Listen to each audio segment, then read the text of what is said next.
तो क्या ही मारा है उसने चक्कू, बहन ने गर्दन पकड़ी है, बड़ी बहन ने गर्दन गला दबाया और भाई ने चक्कू मारा है।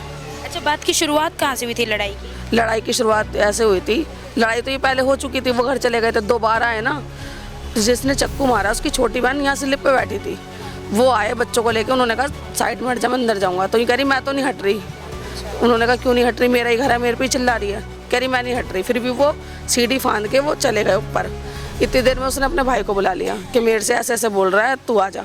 उसने आते ही कुछ नहीं करा, उसने सीधा चक्कू घुसेड़ा है और बहन ने गला दबाया है। बच के बहुत दिन पहले से प्लानिंग चल रही होगी, वो मुझसे कह भी रहते 3-4 दिन पहले से कि ये लोग मुझे मार देंगे, ये लोग मुझे मार देंगे, लेकिन हमें ये थोड़ी पता था कि सगा भाई है, ऐसे कैसे मरवा देगा। कोई पूछताछ चल रही है बाकियों से, और एक कोई पकड़ा है जो उसको अभी लेकर गए हैं, बाकियों से पूछताछ चल रही है। अब क्या चाहती है प्रशासन? हम ये इंसाफ चाहते हैं, सबको बंद करो, सबको बंद, सब बंद होने चाहिए और इनके साथ इंसाफ करो। ये बेचारी अकेले नहीं चाहिए। और पहली बात तो जो गलत कहने वाला होगा ना, ऐसा परिवार होना ही नहीं चाहिए, उन्हें सबको होनी चाहिए। कल को आज एक मरा है, कल को दूसरा भी मर सकता है, ऐसे परिवार को हम नहीं हो सकते और रिस्क भी नहीं ले सकते ना इसके पीछे। हम आपके मोहल्ले में एक के घर में कल को क्या पता कि वो देखो उनके परिवार के कहीं भी बैठेंगे, हमारे 2 लड़के हैं, हम क्या करेंगे? वो आपने को मारे और किसी को मारे, उनके भी साथ बैठा उठो, कल को वो किसी को कुछ कर दे तो हम तो चाहते हैं, हमारा तो खो ही चुका है, कल को किसी और का भी खोया जाए। देखिए किस तरह जो है दिल्ली में जो है आए दिन आदमियों को मौत के घाट उतारा जा रहा है। दिन दहाड़े लोगों को कोई भी विवाद हो उस पर चाकू मारा जा रहा है।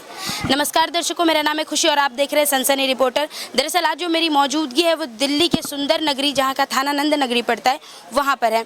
अब देखिए यहाँ पर से एक बहुत बड़ी खबर आ रही है, जहाँ बताया जा रहा है कि एक आदमी को उसी के दूर के रिश्तेदार ने चाकू घोंपकर उसकी हत्या कर दी। देखिए ये वही घर है जिसके अंदर चाकू मार के उसकी हत्या की गई। आप देख सकते हैं, बताया जा रहा है कि इस घर को लेके जमीनी विवाद परिवारों के बीच चल रहे थे, जिसको लेके एक व्यक्ति को उसी के परिवार के एक सदस्य ने चाकू घोंपकर मार दिया। अब इसके पीछे की वजह क्या है, पूरी बात क्या है, इसमें कितने लोग शामिल हैं, हम जुड़ेंगे यहाँ के लोगों से और व्यक्ति के परिवार वालों से और जानेंगे पूरी घटना के बारे में। तो क्या हुआ था बताइए उस दिन? इनकी लड़ाई चल रही थी मकान के पीछे। अच्छा। हाँ, उसी को ही लेकर रक्षाबंधन से कुछ ज़्यादा लड़ाई हो गई थी। उसके बाद से हमारे घर पे ही रह रहे थे। हमने कहा लड़ाई झगड़ा मत करो, हमारे घर आ जाओ, तो वो हमारे घर पे थे। फिर 3-4 दिन बाद वो आए यहाँ पर, अकेले ही रहते थे। दीदी ड्यूटी करती थी और बच्चे भी ड्यूटी, एक बेटा वो भी ड्यूटी करता है। तो वो 3-4 दिन बाद आए, तो उनसे लड़ाई झगड़ा करा इनके भाई ने, इनकी भाभी ने, और अपनी बेटी को, दामाद को बुलाया पीटने के लिए। तो उन्होंने फ़ोन करा कि ऐसे ऐसे ना मेरे को मारने के लिए बुलाया। तो हमने क्या, वो लोग आ भी गए थे, तो हमने कि तुम ऐसा, तुम वहाँ से निकल जाओ, तुम घर आओ फटाफट। वो घर पहुँच गए। फिर ये आए परसों दोपहर में, जब से हमारे घर थे परसों आए कि मैं घर जा रहा हूँ। हमने कहा ठीक है चले जाओ। तो परसों आए, तो परसों भी उनकी भाभी ने उन्हें मारा। कोई बात हुई होगी, दोनों देवर भाभी में उन्होंने मारा, हाथ उठाया। देवर भाभी में मारपीट हुई? हाँ, तो वो मेरे पास गए, कह रहे कविता तू चल, मेरे को मारा है, चल तू चल। तो मैं कह रही रुक जाओ, दीदी को आने दो तब चलना। तो कह रहे नहीं तू चल। फिर उनका बेटा आ गया था ड्यूटी पे से, तो वो कह रहा चल ठीक है, बच्चे आ गए हैं, बच्चों को लेके घर जा रहा हूँ, तेरी दीदी आए ना तो तू घर ही भेज दियो। मैंने ठीक है, मैं घर भेज दूँगी। तो वो घर आ गए, 7:30 बजे मेरे घर से निकले हैं। 7:30 से 10-15 मिनट में ही, मतलब 10 मिनट बाद ही फ़ोन आ गया कि लड़ाई हो रही है, मौसी बहुत लड़ाई हो रही है। मेरे बेटे, दीदी के बेटे ने फ़ोन करा, मैंने ठीक है मैं आ रही हूँ। फिर 2 मिनट बाद फिर कॉल आता है कि उन्होंने चक्कू मार दिया। अच्छा, क्या लगता है ये उनकी पहले से प्लानिंग थी चाकू मारने? हाँ, पहले से प्लानिंग थी मैम। आप भी इतने समझदार हो, 10 मिनट में तो कोई चक्कू छुरे नहीं निकल जाते। अच्छा, तो क्या ही मारा है उसने चक्कू, बहन ने गर्दन पकड़ी है, बड़ी बहन ने गर्दन गला दबाया और भाई ने चक्कू मारा है। अच्छा, बात की शुरुआत कहाँ से हुई थी लड़ाई की? लड़ाई की शुरुआत ऐसे हुई थी, लड़ाई तो ये पहले हो चुकी थी, वो घर चले गए थे, दोबारा आए ना, जिसने चक्कू मारा उसकी छोटी बहन यहाँ स्लिप पे बैठी थी, वो आए बच्चों को लेके, उन्होंने कहा साइड में हट जा, मैं अंदर जाऊँगा। तो ये कह रही मैं तो नहीं हट रही। उन्होंने कहा क्यों नहीं हट रही, मेरा ही घर है, मेरे पे ही चिल्ला रही है, कह रही मैं नहीं हट रही। फिर भी वो सीढ़ी फांद के वो चले गए ऊपर। इतनी देर में उसने अपने भाई को बुला लिया कि मेरे से ऐसे ऐसे बोल रहा है, तू आ जा। उसने आते ही कुछ नहीं करा, उसने सीधा चक्कू घुसेड़ा है और बहन ने गला दबाया है।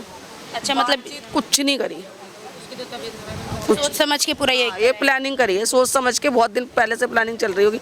वो मुझसे कह भी रहते 3-4 दिन पहले से कि ये लोग मुझे मार देंगे, ये लोग मुझे मार देंगे, लेकिन हमें ये थोड़ी पता था कि सगा भाई है, ऐसे कैसे मरवा देगा।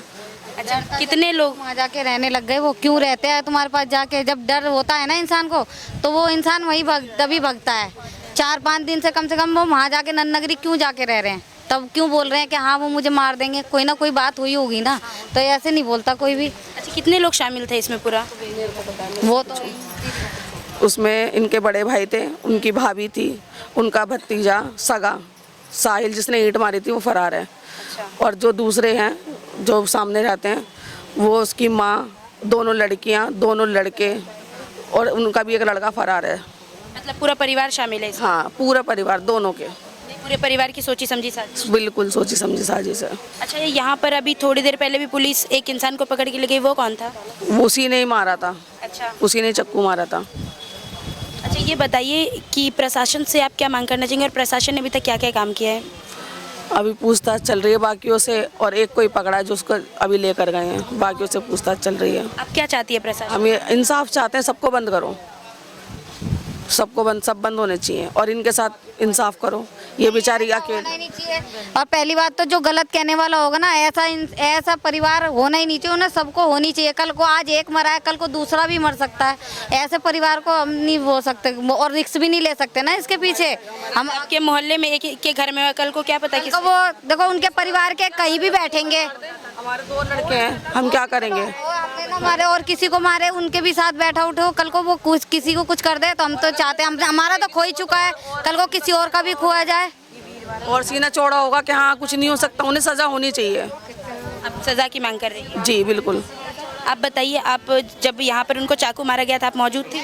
मैं ये नहीं थी, नहीं थी। पीछे विवाद हुआ है। आदमी जो जिस चीज के पीछे मरा है ना, वो ये चीज रहनी नहीं चाहिए। मकान सील होना चाहिए। कम जान के जान तो आएगी नहीं वापसी, पर ये मकान भी नहीं रहना चाहिए जिसके पीछे हमारा आदमी मरा है। मकान के अंदर चाकू मारा था? हाँ, इसी घर के अंदर मारा गया था। और इसी घर के बात को लेके विवाद भी? हाँ, इसी के पीछे विवाद चली थी। इसलिए ये मकान, जो चीज बोलते हैं ना, जिस चीज को वो जड़ से ही हटा देनी चाहिए। क्योंकि ये हमारी यहाँ रहती भी नहीं थी, वो सुबह शाम जाती थी, वो वहीं रहते थे, तो ये चीज नहीं रहनी चाहिए ना। उसका तो सारा संसार ही उजड़ गया, तो उनको क्यों पनाह दी जाए इस घर में? अच्छा, आप इस सब चीज़ों को लेकर प्रशासन को क्या बोलना चाहिए? प्रशासन से क्या मांग करना चाहिए? देखो, एक तो इनके बच्चों को अभी जो इंसान का सहारा होता है, रोजी रोजगार मिलनी चाहिए इसे। और जो भी है, देखो हम तो यही कहेंगे सरकार से कि भाई इनके साथ इंसाफ होना चाहिए। बस अगर अच्छी सरकार होगी तो इनके साथ इंसाफ होना चाहिए, बस ये अपील करेंगे। और ये घर तो बिल्कुल ही, इसमें बिल्कुल सील लगनी चाहिए बस। आप बताइए, आप उस रात बता रहे ड्यूटी पर थी आप? हाँ, मैं ड्यूटी पर थी। अच्छा, आपसे कोई चीज़ बात को लेके डिस्कस किया उन्होंने कि मुझे लग रहा है कि मारेंगे या कुछ कोई बात लेके? हाँ, हम इससे बोला था, फैन से बात करी थी, मुझसे बात नहीं हुई थी उससे। अच्छा, हाँ, तो आपको कब बताया गया कि उनको चाकू मार दिया? 7:30 बजे करीब। 7:30 बजे?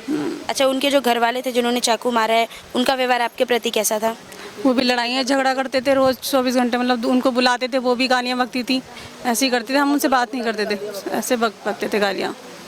अच्छा, तो अभी आप क्या चाहती हैं कि आपके जो पति के ऊपर चाकू चलाया गया और ये सारी चीज़ें हुई, तो आप अभी क्या चाहती है सरकार से? इंसाफ मिलना चाहिए। इंसाफ चाहती हाँ जी, और जिसने मारा उसको ही फांसी होनी चाहिए। देखिए, अभी जो है आपने सुना, मृतक की जो बीवी है वो बोलने की हालत में नहीं है। उनकी जो और घर वाले हैं उन्होंने बात बताई है कि ये जो मारने की घटना, ये जो हत्या की घटना, ये कई दिनों से प्लानिंग चल रही थी इनकी। एक दिन जो है कोई छोटी सी बात का मुद्दा बनाकर उनको चाकू से वार किया गया और उनकी हत्या कर दी गई। जी देखिए, बताया जा रहा है कि इसमें पूरा परिवार शामिल है कि किसी ने उनका गला दबोचा, किसी ने उनके चाकू से वार करके उनकी हत्या कर दी। मृतक के जो परिवार वाले हैं वो सरकार से, वो प्रशासन से बस इंसाफ की मांग कर रहे हैं। बाकी आप अपनी राय हमें मेरे कमेंट बॉक्स में ज़रूर दें। आप देख रहे हैं सनसनी रिपोर्टर, मैं खुशी कुमारी, कैमरामैन चंदन के साथ।